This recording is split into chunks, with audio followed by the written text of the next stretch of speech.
को मेरा नमस्कार। पिछले क्लास में हम बड़े घर की बेटी ये हिंदी साहित्य वैभव का पहला पाठ है उसे पढ़े थे। आज देखेंगे कि आनंदी क्या करती है। इतने गुस्से में थी वो, अपने पति का इंतज़ार कर रही थी। तो आगे क्या हुआ आज हम देखेंगे। श्रीकंठ सिंह शनिवार को घर आया करते थे। बृहस्पति को यह घटना हुई थी। 2 दिन तक आनंदी कोप भवन में रही। ना कुछ खाया न पिया, उनकी बाट देखती रही। अंत में शनिवार को वह नियमानुकूल संध्या समय घर आए और बाहर बैठकर कुछ इधर उधर की बातें, कुछ देश काल संबंधी समाचार तथा कुछ नए मुकदमों आदि की चर्चा करने लगे। यह वार्तालाप 10 बजे रात तक होता रहा। गांव के भद्र पुरुषों को इन बातों में ऐसा आनंद मिलता था कि खाने पीने की भी सुधि न रहती थी। श्रीकंठ को पिंड चुड़ाना मुश्किल हो जाता था। ये 2-3 घंटे आनंदी ने बड़े कष्ट से काटे। श्रीकंठ शनिवार को घर आया करते थे।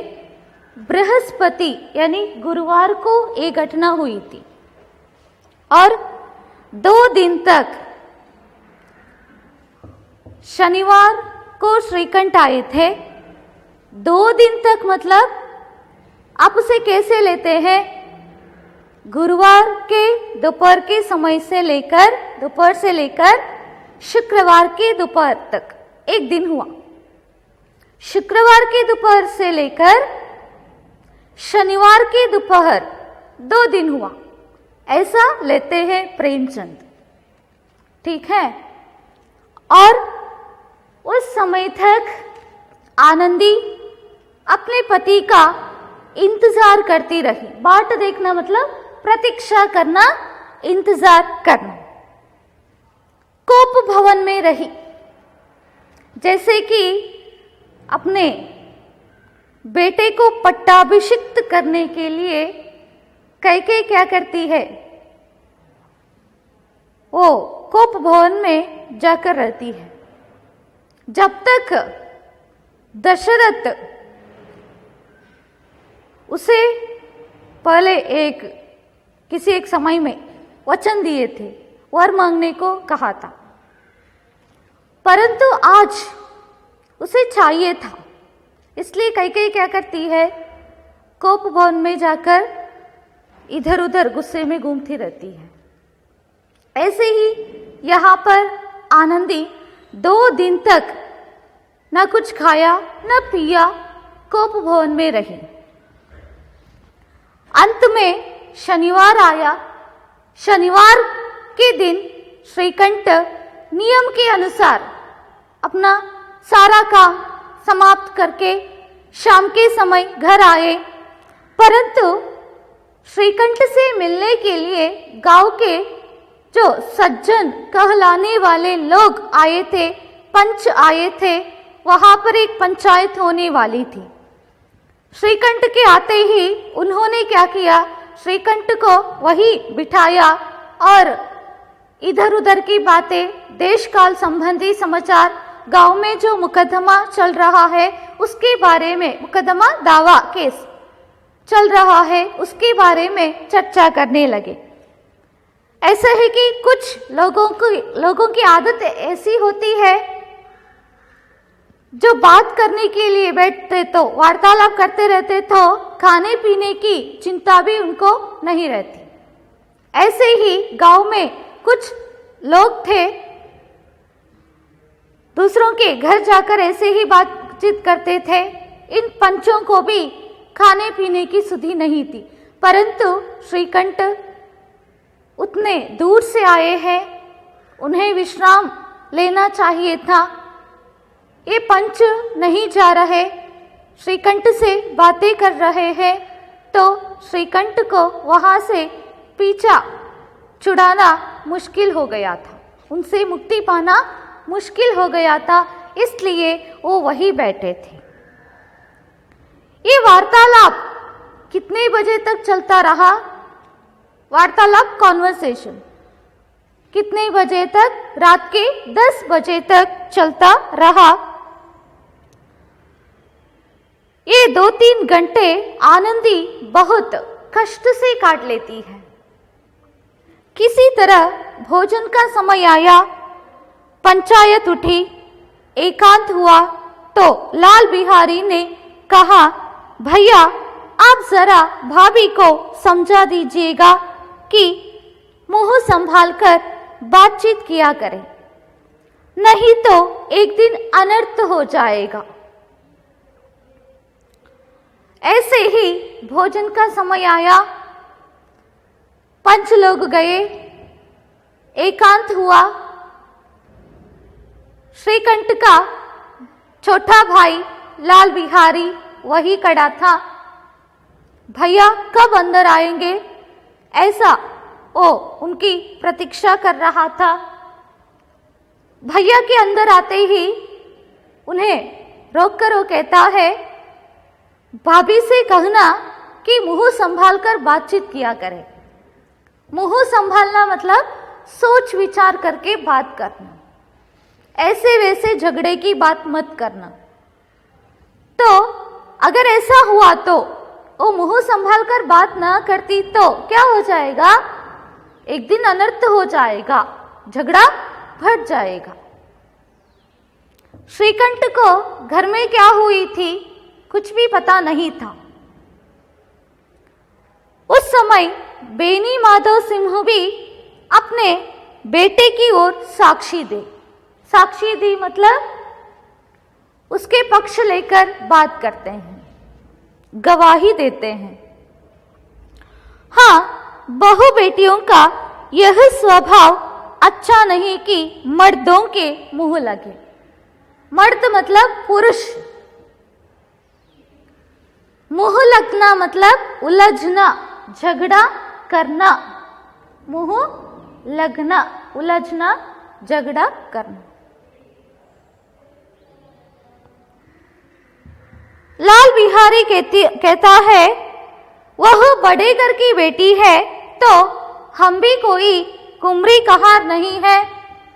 उत्तर भारत में एक किसान है, हिंदू किसान, उसे कुमरी कहते हैं। कहार भी एक जाति है। श्रीकंठ ने चिंतित स्वर में पूछा, आखिर बात क्या हुई? घटना के बारे में तो बताओ, मैं कुछ नहीं जानता। लाल बिहारी ने कहा, कुछ भी नहीं, यो ही आप उलझ पड़ी। उलझना, चिढ़ना, नाराज होना। मायके के सामने हम लोगों को कुछ समझते ही नहीं। लाल बिहारी कहता है, कुछ भी नहीं है, परंतु वो अपने आप हमसे झगड़ रही है। मायके वालों के सामने हमको गिनती ही नहीं, ऐसा कहता है। ಶನಿವಾರ ಆಯಿತು, ಶ್ರೀಕಂಠ ಸಿಂಹ ಶನಿವಾರ ಬರ್ತಾನೆ ಅಂತ ಆನಂದಿ ಗುರುವಾರದಿಂದ ಕಾಯ್ತಾ ಇದ್ದಾಳೆ.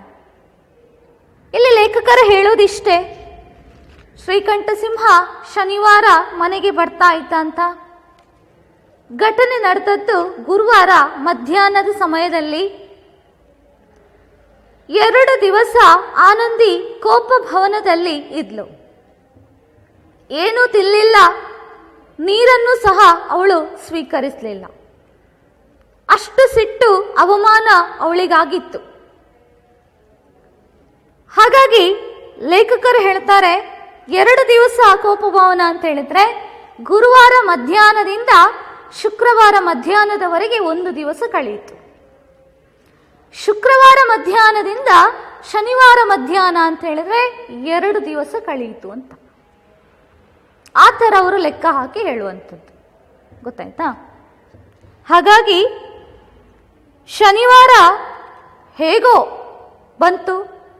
ತುಂಬ ಕಷ್ಟಪಟ್ಟು ಆನಂದಿ ಆ 2 ದಿನಗಳನ್ನು ಕಳೆದು ಬಿಟ್ಲು. ಶನಿವಾರ ಸಂಜೆ ಹೊತ್ತಿಗೆ ಯಾವಾಗಲೂ ಬರುವ ಹಾಗೆ ಶ್ರೀಕಂಠ ಸಿಂಹ ಮನೆಗೆ ಬಂದಾಯಿತು. ಆದರೆ ಮನೆಯ ಪಡಸಾಲೆಯಲ್ಲಿ ಸಾಕಷ್ಟು ಹಳ್ಳಿಯ ಜನ ಬಂದು ಕೂತಿದ್ರು, ಪಂಚರು ಬಂದು ಕೂತಿದ್ರು, ಪಂಚಾಯತಿ ಆಗಬೇಕಿತ್ತು. ಶ್ರೀಕಂಠ ಸಿಂಹ ಬರ್ತಾನೆ ಅಂತ ಅವರಿಗೆ ಮೊದಲೇ ಗೊತ್ತಿದೆ. ಹಾಗಾಗಿ ಅವನು ಮನೆಗೆ ಬಂದು ಕೂತ ತಕ್ಷಣ ಅವರೇನು ಮಾಡ್ತಾರೆ, ಅವನನ್ನು ಒಳಗೆ ಹೋಗಲಿಕ್ಕೆ ಬಿಡುವುದಿಲ್ಲ. ಅವನು ಸಹ ಹಾಗೆ ಹಳ್ಳಿಯ ಜನರಿಗೆ ತುಂಬ ಮರ್ಯಾದೆಯನ್ನು ಕೊಡ್ತಾ ಇದ್ದ. ಅವನು ಒಬ್ಬ ಸದಸ್ಯನೂ ಕೂಡ ಆಗಿದ್ದ ಪಂಚಾಯತಿದ್ದು. ಹಾಗಾಗಿ ಅವನು ಕೂಡ ಅಲ್ಲೇ ಕೂತ್ಕೊಳ್ತಾನೆ. ಹಳ್ಳಿಯ ಆಗು ಹೋಗುಗಳ ಬಗ್ಗೆ, ಆ ಸಮಯಕ್ಕೆ ತಕ್ಕ ಹಾಗೆ ಏನೆಲ್ಲ ಘಟನೆಗಳು ನಡೆದಿದೆ ಅದರ ಬಗ್ಗೆ, ಹಳ್ಳಿಯಲ್ಲಿ ಈಗ ಮುಖ್ಯವಾಗಿ ಇರುವಂತಹ ಮೊಕದ್ದಮೆಗಳು ಯಾವುದು, ಕೇಸ್ ಯಾವುದು ನಡೀತಾ ಇದೆ, ಅದರ ಬಗ್ಗೆ ಎಲ್ಲ ರಾತ್ರಿ 10 ಗಂಟೆಯವರೆಗೂ ಈ ಜನ ಚರ್ಚೆ ಮಾಡ್ತಾ ಇದ್ರು. ಆಗ ಲೇಖಕರು ಹೇಳ್ತಾರೆ, ಹಳ್ಳಿಯಲ್ಲಿ ಕೆಲವಂಥ ಒಂದು ಜನ ಇದ್ದಾರೆ, ಅವರಿಗೆ ಹರಟೆ ಹೊಡೆಯೋದಂತ ಹೇಳಿದ್ರೆ ತುಂಬ ಇಷ್ಟ. ಹಾಗಾಗಿ ಅವರು ಹರಟೆ ಹೊಡಿಲಿಕ್ಕೆ ಕೂತ್ರೆ ಸಮಯ ಕಳೆದದ್ದೇ ಗೊತ್ತಾಗುವುದಿಲ್ಲ. ಊಟ ತಿಂಡಿ ಸ್ವೀಕರಿಸಬೇಕು ಅನ್ನುವಂಥ ಯೋಚನೆ ಕೂಡ ಆ ಜನರ ಮನಸ್ಸಿನಲ್ಲಿ ಇರುವುದಿಲ್ಲ. ಹಾಗಾಗಿ ಈ ಥರ ಅವರು ಚರ್ಚೆ ಮಾಡ್ತಾ ಇದ್ರು. ನಿಮಗೆ ಗೊತ್ತಿರ್ಬೋದು, ಹಳ್ಳಿಯಲ್ಲಿ ವಾಸ ಮಾಡೋರಿಗೆ ಅದು ಗೊತ್ತಿರ್ಬೋದು. ಬೇಗ ಬೇಗನೆಲ್ಲ ಸಂಜೆ ಹೊತ್ತು ಕೆಲಸ ಮುಗಿಸಿ ಸ್ನಾನ ಎಲ್ಲ ಮಾಡಿ ಊಟ ಎಲ್ಲ ಬೇಗ ಬೇಗನೆ ಆಗ್ತದೆ, ಹೌದಲ್ವಾ? ಅದೇ ನೆಂಟರು ಬಂದರೆ ಊಟ ಸ್ವಲ್ಪ ಲೇಟ್ ಆಗ್ತದೆ. ಮನೆಯಲ್ಲಿ ತಂದೆಗೆ ಸಂಬಂಧಿಕರು ಯಾರಾದ್ರು ಮನೆಯಲ್ಲಿ ಬಂದಿದ್ದರೆ, ನೆಂಟರು ಯಾರಾದ್ರು ಬಂದಿದ್ದರೆ ಅವರ ಜೊತೆ ಪಡಸಾಲೆಯಲ್ಲಿ ಕೂತು ಮಾತಾಡಲಿಕ್ಕೆ ಪ್ರಾರಂಭ ಮಾಡಿದರೆ ಹೇಳಲಿಕ್ಕೆ ಮನಸ್ಸಾಗೋದಿಲ್ಲ. ಆ ಥರ ಎಲ್ಲ ಹಳ್ಳಿಯಲ್ಲಿ ದೃಶ್ಯವನ್ನು ಕಾಣ್ಬೋದು. ಪೇಟೆಯಲ್ಲಿ ಅದೆಲ್ಲ ಸ್ವಲ್ಪ ಕಡಿಮೆ. ಪೇಟೆಯಲ್ಲಿ ಒಬ್ಬರ ಮನೆಗೆ ಹೋಗಬೇಕಾದ್ರೆ ಫೋನ್ ಮಾಡಿ ಹೋಗಬೇಕು, ಆ ಥರ ಎಲ್ಲ ಒಂದು ಕ್ರಮ.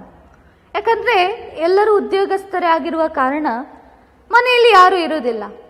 ಹಾಗಿರುವಾಗ ಹೋಗಿ ಸುಮ್ಮನೆ ಬರೋದಕ್ಕಿಂತ ಫೋನ್ ಮಾಡಿ ಹೋದರೆ ಒಳ್ಳೇದಲ್ವಾ? ಆ ಥರ ನಿಮಗೆ ಅದೆಲ್ಲ ಅನುಭವ ಆಗಿರ್ಬೋದು ಮಕ್ಕಳೇ, ಹೌದಲ್ವಾ? ಹಾಗಾಗಿ ಇಲ್ಲಿ ಹೇಳೋದಿಷ್ಟೇ, ಲೇಖಕರು ಹಳ್ಳಿಯಲ್ಲಿ ಇಂತಹ ಕೆಲವು ಸಜ್ಜನ ಪುರುಷರಿರ್ತಾರೆ, ಅವರಿಗೆ ಈ ಥರ ಒಂದು ಯಾವುದಾದ್ರೂ ಒಂದು ವಿಷಯವನ್ನು ಇಟ್ಕೊಂಡು ಚರ್ಚೆ ಮಾಡೋದಂತ ಹೇಳಿದ್ರೆ ತುಂಬ ಖುಷಿ ಕೊಡುವಂಥ ಸಂಗತಿ. ಆದರೆ ಈ ಶ್ರೀಕಂಠ ಸಿಂಹ ಪಾಪ ಇಲಹಾಬಾದಿಂದ ಬಂದಿದ್ದಾನೆ, ಅವನಿಗೆ ತುಂಬ ಕಷ್ಟ ಆಗಿದೆ, ಪ್ರಯಾಣ ಮಾಡಿ ಸುಸ್ತಾಗಿದೆ, ಇನ್ನೇನು ವಿಶ್ರಾಂತಿ ತಗೊಳ್ಬೇಕಂತಿದ್ದಾನೆ. ಆದರೆ ಈ ಜನ ಅವನನ್ನು ಬಿಡ್ತಾ ಇಲ್ಲ. ಅವನನ್ನು ಅಲ್ಲಿ ಕೂರಿಸಿ ತಾವು ಕೂಡ ಮಾತಾಡ್ತಾ ಇದ್ದಾರೆ, ಚರ್ಚೆ ಪ್ರಾರಂಭ ಮಾಡಿದ್ದಾರೆ. ಹಾಗಾಗಿ ಈ 2-3 ಗಂಟೆ ಆನಂದಿ ಹೇಗೋ ಕಷ್ಟದಿಂದ ಕಳೆದು ಬಿಟ್ಲು. ಹೇಗೋ ಊಟದ ಹೊತ್ತಾಗುವಾಗ ಎಲ್ಲ ಪಂಚರು ಎದ್ರು. ಪಂಚಾಯತ್ ಅಲ್ಲಿಗೆ ಮುಗಿಯಿತು. ಅವರು ತಮ್ಮ ತಮ್ಮ ಮನೆಗಳಿಗೆ ತೆರಳಿದ್ರು. ಶ್ರೀಕಂಠ ಸಿಂಹನಿಗೆ ಸ್ವಲ್ಪ ಏಕಾಂತ ಸಿಕ್ಕಿತು. ಇನ್ನೇನು ಮನೆಯ ಒಳಗೆ ಹೋಗಿ ಸ್ನಾನ ಎಲ್ಲ ಮಾಡಿ ವಿಶ್ರಾಂತಿ ತಗೊಳ್ಬೇಕಂತಿರುವಾಗ ಅಲ್ಲೇ ನಿಂತಹ ಲಾಲ್ ಬಿಹಾರಿ ಹೇಳ್ತಾನೆ, ಅಣ್ಣ, ನೀನು ಅತ್ತಿಗೆಗೆ ಅರ್ಥ ಆಗುವ ಹಾಗೆ ಹೇಳು. ಅವಳು ಯೋಚನೆ ಮಾಡಿ ಮಾತಾಡಬೇಕು. ನಮ್ಮ ಜೊತೆ ಸುಮ್ಮನೆ ಜಗಳ ಮಾಡೋದಲ್ಲ, ಯೋಚನೆ ಮಾಡಿ ಮಾತಾಡಬೇಕು. ಅದನ್ನು ನೀನು ಅವಳಿಗೆ ಅರ್ಥ ಮಾಡಿಸ್ಬೇಕು ಅಂತ ಲಾಲ್ ಬಿಹಾರಿ ಹೇಳ್ತಾನೆ. ಇಲ್ಲದಿದ್ದರೆ ಒಂದು ದಿವಸ ಏನಾದರೂ ಒಂದು ಅನರ್ಥ ಆದೀತು ಅಂತ ಹೇಳ್ತಾನೆ. ಅಷ್ಟೊತ್ತಿಗೆ ಅಲ್ಲೇ ಇದ್ದಂತಹ ಶ್ರೀಕಂಠ ಸಿಂಹನ ತಂದೆ ಕೂಡ ಹೇಳ್ತಾರೆ. ತನ್ನ ಕಿರಿಯ ಮಗನ ಪಕ್ಷ ವಹಿಸಿ ಹೇಳ್ತಾರೆ. ಏನು ಅಂತ ಹೇಳಿದ್ರೆ, ಹೌದು, ಮನೆಯಲ್ಲಿರುವ ಹೆಣ್ಮಕ್ಕಳು ಯಾರೇ ಇರ್ಬೋದು, ಅದು ಮಗಳಾಗಿರ್ಬೋದು ಅಥವಾ ಸೊಸೆಯಾಗಿರ್ಬೋದು, ಯಾರು ಕೂಡ ಅಷ್ಟೇ, ಪುರುಷರ ಜೊತೆ ಜಗಳ ಆಡುವುದಂತ ಹೇಳಿದ್ರೆ ಅದು ಅವರಿಗೆ ಶೋಭೆ ತರುವ ವಿಚಾರ ಅಲ್ಲ ಅಂತ ಹೇಳ್ತಾರೆ. ಆಗ ಲಾಲ್ ಬಿಹಾರಿ ಹೇಳ್ತಾನೆ, ಅವಳೇನೋ ಶ್ರೀಮಂತರ ಮನೆ ಹುಡುಗಿರ್ಬೋದಪ್ಪ, ಒಳ್ಳೆಯ ಒಂದು ಘನತೆ ಹೊತ್ತಿರುವ ಮನೆಯಿಂದ ಬಂದಿರ್ಬೋದು, ಆದರೆ ನಾವು ಕೂಡ ಒಂದು ರೈತಾಪಿ ವರ್ಗಕ್ಕೆ ಸೇರಿದವರು, ಅಂದರೆ ಒಂದು ಕೀಳು, ಒಂದು ಕೆಳಮಟ್ಟದ ಒಂದು ವರ್ಗದವರು ಏನಲ್ಲ, ನಾವು ಜಮೀನ್ದಾರರಲ್ವಾ. ಹಾಗಿರುವಾಗ ನಮಗೆ ಕೊಡಬೇಕಾದ ಮರ್ಯಾದೆ ಅವಳು ಕೊಡಬೇಕಲ್ವಾ. ಅವಳಿಗಿಂತ ಸ್ವಲ್ಪ ನಾವು ಬಡವರಿರ್ಬೋದು, ಮಧ್ಯಮ ವರ್ಗದವರಿರ್ಬೋದು, ಅವಳು ಶ್ರೀಮಂತಳು, ನಾವು ಮಧ್ಯಮ ವರ್ಗದವರಿರ್ಬೋದು. ಹಾಗಂತೇಳಿ ನಾವು ಕಸ ಮುಸ್ರೆ ಎಲ್ಲ ತೊಳೆಯುವವರಾ ಅಲ್ಲಲ್ವಾ, ನಾವು ಆ ಥರ ಎಲ್ಲ ಕೆಲಸ ಮಾಡೋರಲ್ಲ. ಯಾರೂ ತಪ್ಪು ತಿಳ್ಕೋಬೇಡಿ, ಕಸ ಮುಸ್ರೆ ತೊಳೆಯೋದಂತ ಹೇಳಿದ್ರೆ ಅದು ಕೆಟ್ಟ ಕೆಲಸ ಅಂತ ಅಲ್ಲ, ಅದು ಒಳ್ಳೆಯ ಕೆಲಸ. ಮನುಷ್ಯನಿಗೆ ಕೆಲಸ ಮಾಡೋ ಮನಸ್ಸಿದ್ರೆ ಯಾವ ಕೆಲಸ ಬೇಕಾದರೂ ಅವ್ರು ಮಾಡ್ಬೋದು. ಅದೇ ಇಲ್ಲಿ ಲಾಲ್ ಬಿಹಾರಿ ಉದಾಹರಣೆ ಕೊಡ್ತಾನೆ ಅಷ್ಟೇ. ಅಂದರೆ ಹಿಂದಿನ ಕಾಲದಲ್ಲಿ ನಿಮಗೆ ಗೊತ್ತೇ ಇದೆ ಮಕ್ಕಳೇ, ಜಾತಿ ಪದ್ಧತಿ ಅಂತ ಹೇಳಿದ್ರೆ ಎಷ್ಟರ ಮಟ್ಟಿಗೆ ಇತ್ತು ಅಂತ. ಆ ಜಾತಿ ಪದ್ಧತಿ ಮನುಷ್ಯನನ್ನು ಎಷ್ಟು ಶೋಷಣೆಗೆ ಒಳಪಡಿಸಿತು ಅಂತ ಹೇಳಿದ್ರೆ ಅವನ ಮಾನಸಿಕ ಸ್ಥಿತಿಯನ್ನು ಕುಗ್ಗಿಸುವಷ್ಟು ಇತ್ತು. ಹಾಗಾಗಿ ಈ ಜಮೀನ್ದಾರ್ ವಂಶದಲ್ಲಿ ಹುಟ್ಟಿದಂತಹ ಈ ಲಾಲ್ ಬಿಹಾರಿ ಹೇಳ್ತಾ ಇದ್ದಾನೆ, ನನ್ನ ಅತ್ತಿಗೆ ಶ್ರೀಮಂತ ಮನೆತನದಿಂದ ಬಂದವಳಾಗಿರ್ಬೋದು, ಆದರೆ ನಾನು ಕೂಡ ಜಮೀನ್ದಾರ್ನಲ್ವಾ, ನನಗೂ ಒಂದು ಮರ್ಯಾದೆ ಅಂತಿದೆ ಅಲ್ವಾ, ಅದನ್ನು ಕೊಡಬೇಕಲ್ವಾ, ಅದನ್ನು ಅವಳ ಯೋಚನೆ ಮಾಡಬೇಕಲ್ವಾ ಸ್ತ್ರೀಯಾಗಿ. ಅಂದರೆ ನಿಮಗೆ ಗೊತ್ತಿರ್ಬೋದು, ಈಗಲೂ ಕೂಡ ಸ್ತ್ರೀಯರಿಗೆ ಮೀಸಲಾತಿ ಅದೆಲ್ಲ ಸಿಕ್ಕಿದೆ ಹೌದು, ಆದರೆ ಸ್ತ್ರೀಯರಿಗೆ ಸ್ಥಾನಮಾನ ಸಿಕ್ಕಿದೆ ಹೌದು, ಆದರೆ ಪುರುಷನನ್ನು ಸಮಾಜ ಈಗಲೂ ಕೂಡ ಒಂದು ಮೇಲ್ಮಟ್ಟದಲ್ಲೇ ನೋಡ್ತದೆ, ಹೌದಲ್ವಾ. ಹಾಗಾಗಿ ಇಲ್ಲಿ ಲಾಲ್ ಬಿಹಾರಿ ಹೇಳ್ತಾ ಇದ್ದಾನೆ, ಅವಳ ಸ್ತ್ರೀಯಾಗಿ ಅವಳಿಗಷ್ಟು ಅಹಂಕಾರ ಇದೆ ಅಂತ ಹೇಳಿದ್ರೆ ಜಮೀನ್ದಾರನಾಗಿ ನನಗೆ ಅಹಂಕಾರ ಇಲ್ವಾ. ಇದು ಈಗಿನ ವಿಚಾರ ಅಲ್ಲ, ಈ ಮಾಡರ್ನ್ ಡೇಸಲ್ಲಿ ಏನಿದೆ, ಏನು ಘಟನೆ ಇದೆ ಅದಲ್ಲ. ಪ್ರಾಚೀನ ಕಾಲದಲ್ಲಿ ಲೇಖಕರು ಆ ಕಥೆಯನ್ನು ಬರೆದಂತಹ ಸಮಯ, ಆ ಸಮಯದಲ್ಲಿ ಏನಾಗಿದೆ ಅನ್ನೋದನ್ನು ಹೇಳುವಂಥದ್ದು. ನಾನು ಆಗಲೇ ಹೇಳಿದೆ, ಫಸ್ಟ್ ಕ್ಲಾಸಲ್ಲೇನೂ ಹೇಳಿರಬೇಕು, ಹೌದಲ್ವಾ. ಒಂದು ಲೇಖನ ಅಥವಾ ಒಂದು ಕಥೆ, ಕಾದಂಬರಿ ಬರೀಬೇಕಾದ್ರೆ ಅದರಲ್ಲೇ ಲೇಖಕರ ಮನಸ್ಥಿತಿಯು ಸ್ವಲ್ಪ ಅಡಗಿರ್ತದೆ ಅಂತ. ಹಾಗೆಯೇ ಇಲ್ಲಿ ಕೂಡ ಆ ಕಾಲಕ್ಕೆ ಸಂಬಂಧಪಟ್ಟಿದ್ರು ಕೂಡ ಇಲ್ಲಿ ಸ್ವಲ್ಪ ಏನಾಗಿದೆ, ಆ ಒಂದು ಭಾವನೆಯಲ್ಲಿ ಬರ್ತಾ ಇದೆ, ಗೊತ್ತಾಯ್ತಾ. श्रीकंठ ने चिंतित स्वर में पूछा, आखिर बात क्या हुई? श्रीकंठ को कुछ भी पता नहीं था, वो अभी अभी आया है, तो पूछता है आखिर बात क्या है, किस विषय के संबंध में आप ऐसा कह रहे हो, वो तो बताओ. लाल बिहारी ने कहा, कुछ भी नहीं, यो ही आप उलझ पड़ी, मायके के सामने हम लोगों को कुछ समझती ही नहीं. लाल बिहारी कहता है, कुछ भी नहीं हुआ था, उसने ही हमसे झगड़ा किया था, अपने आप वो उलझ पड़ी, अपने मायके को श्रेष्ठ मानती है, मायके वालों के सामने हमको गिनती ही नहीं, ऐसा कहता है. ಅಂದ್ರೆ ಶ್ರೀಕಂಠ ಕೇಳ್ತಾನೆ, ವಿಷಯ ಏನು ಅಂತ ನನಗೆ ಸ್ಪಷ್ಟವಾಗಿ ಹೇಳಿ ನೋಡುವ, ನನಗೆ ಗೊತ್ತಿಲ್ಲ ಅಲ್ವಾ.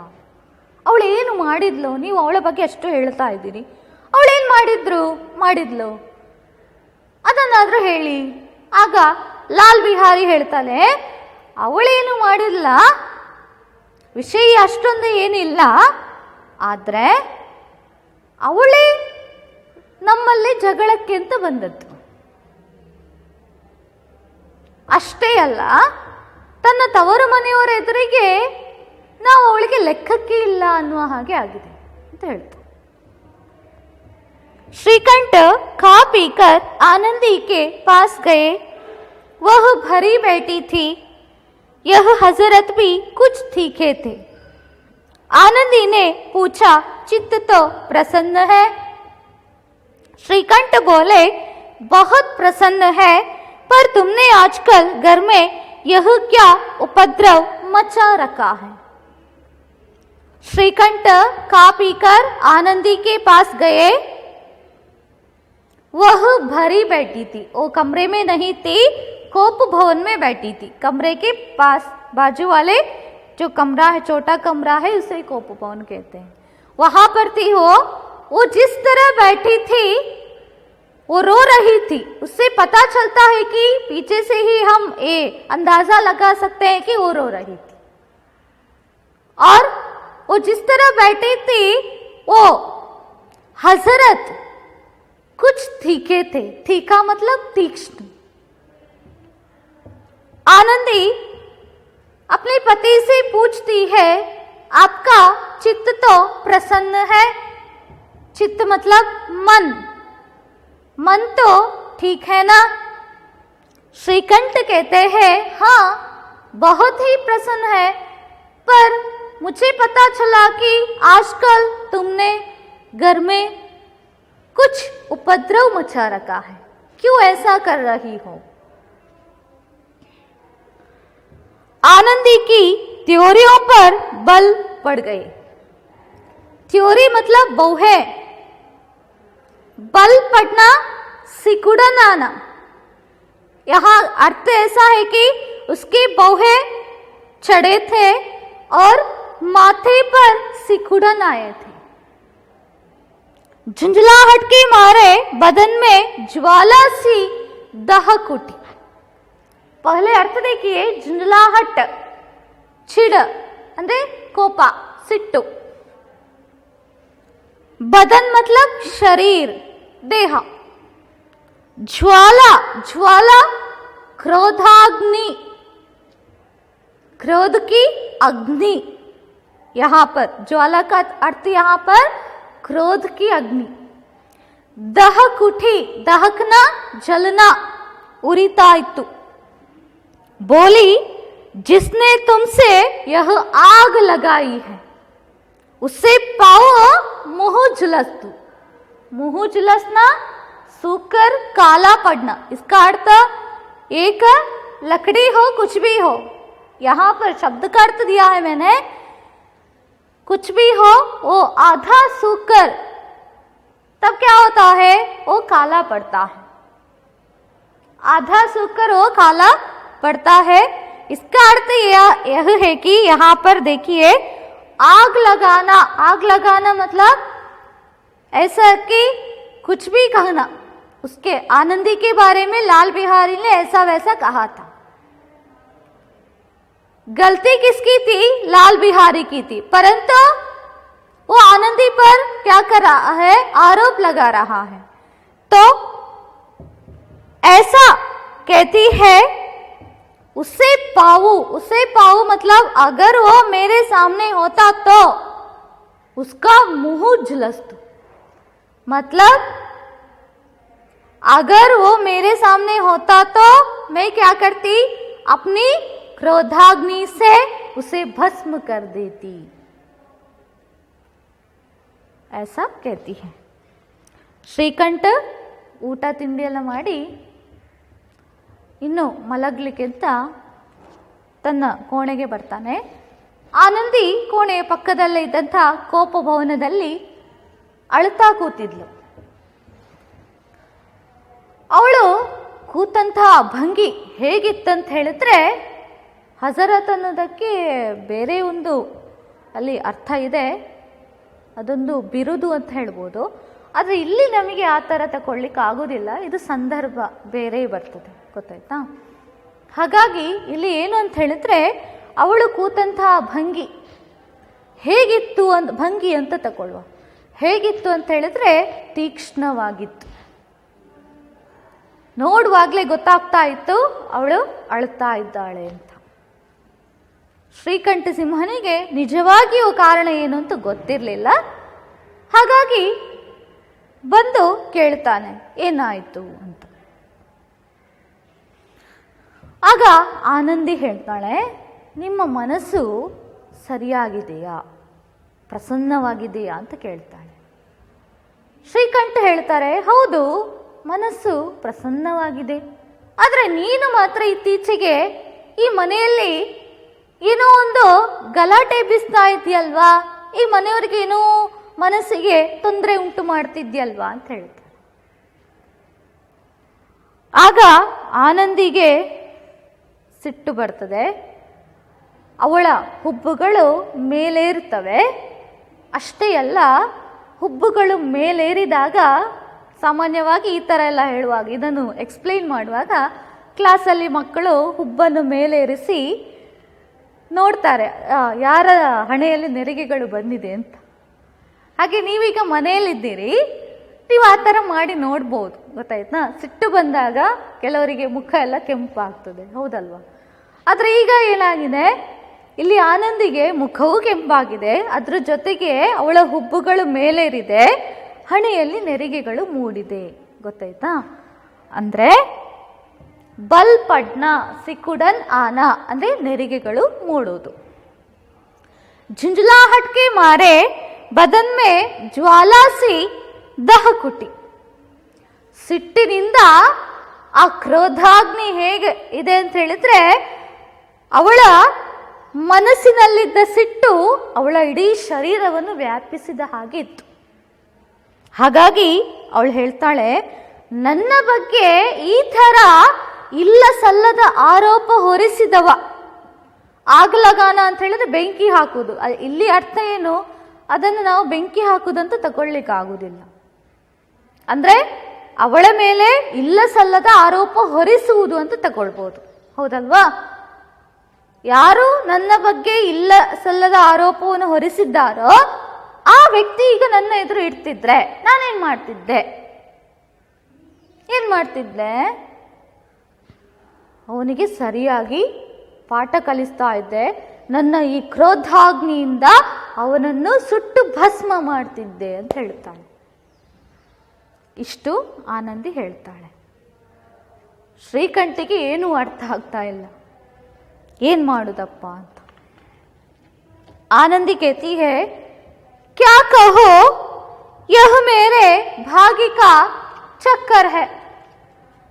ಶ್ರೀಕಂಠ ಸಿಂಹ ಕೇಳ್ತಾನೆ, इतनी गरम क्यों होती हो, बात तो कहो. गरम होना गुस्सा करना, इतना गुस्सा क्यों करती हो, बात क्या है बताओ. आनंदी कहती है, क्या कहो यह मेरे भाग्य का फेर है. फेर मतलब भाग्य, सॉरी, फेर मतलब यहां पर चक्कर. फेर मतलब चक्कर.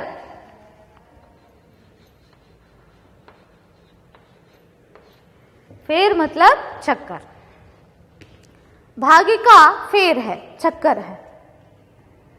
नहीं तो गवार चोकरा, गवार मतलब मूर्ख, जिसको चपरासीगिरी करने का भी शौर नहीं. शौर मतलब, चपरासी मतलब पियोन, शौर मतलब योग्यता. मुझे कड़ाऊ से मारकर यो न अकड़ता. अकड़ना हट करना. खड़ाऊ पादुका. वो कहती है, क्या कहो ये सब मेरे नसीब का खेल है. नहीं तो ये मूर्ख देवर जिसे किसी एक संस्था में या किसी एक कंपनी में पियोन का काम करने का भी योग्यता नहीं है, ऐसा व्यक्ति मुझे खड़ाऊ से मारकर यो न अकड़ता, ऐसे नहीं रहता. ಅವಳು ಹೇಳ್ತಾಳೆ, ಏನ್ ಹೇಳಲಿ, ಇದು ನನ್ನ ಅದೃಷ್ಟದ ಆಟ ಇರ್ಬೋದು, ಇಲ್ಲದಿದ್ರೆ ನಿನ್ನ ಆ ತಮ್ಮನಿಗೆ ಏನು, ಅವನೊಬ್ಬ ಮೂರ್ಖ, ತಿಳುವಳಿಕೆ ಇಲ್ಲದವ, ಅವನಿಗೆ ಒಂದು ಕಡೆ ಯಾವುದಾದ್ರೂ ಸಣ್ಣ ಒಂದು ಸಂಸ್ಥೆ ಇರ್ಬೋದು ಅಥವಾ ಯಾವುದೋ ಒಂದು ಸಣ್ಣ ಕಂಪನಿ ಇರ್ಬೋದು, ಅದರಲ್ಲಿ ಪಿಯೋನ್ ಕೆಲಸ ಮಾಡೋ ಯೋಗ್ಯತೆ ಕೂಡ ಅವನಿಗಿಲ್ಲ. ಅಂಥದ್ರಲ್ಲಿ ಅವನು ನನಗೆ ಚಪ್ಪಲಲ್ಲಿ ಹೊಡಿತಾನ ಅಂತ ಕೇಳ್ತಾಳೆ. Thank you. ನೆಕ್ಸ್ಟ್ ಕ್ಲಾಸ್ ಮುಂದುವರಿಸುವ.